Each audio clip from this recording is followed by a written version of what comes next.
Sloveniji je 212 občin. Občino sestavlja območje enega ali več naselij, prebivalci, ki tam živijo, pa imajo nekatere skupne interese. Občina jim mora zagotavljati med drugim osnovno šolanje, zdravstveno oskrbo, pošto, banko, knjižnico. Vsako občino zastopata župan in občinski svet. V občinski svet izvolimo predstavnike prebivalcev občine. Teh je lahko od 7 do 45, odvisno od velikosti občine. Ko so predstavniki izvoljeni, v imenu občanov odločajo o vseh najpomembnejših zadevah, na primer o tem, kako porabiti občinski denar in kje graditi nova stanovanja. Skrbeti pa morajo tudi za red v občini in vzdrževanje cest. Naloga članov občinskega sveta je tudi skrb za kulturno dediščino, varovanje okolja in razvoj športnih dejavnosti in rekreacije.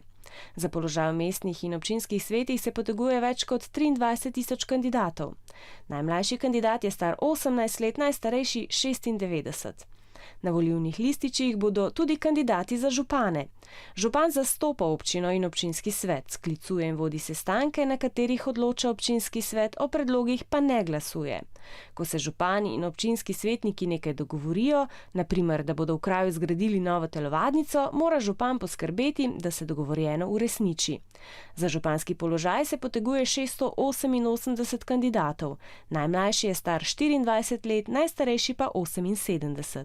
Tam, kjer se za funkcijo župana poteguje več kandidatov, mora dobiti zmagovalec več kot polovico vseh glasov. Če se to ne zgodi, se kandidata, ki zbereta največ glasov, pomerita v drugem krogu volitev.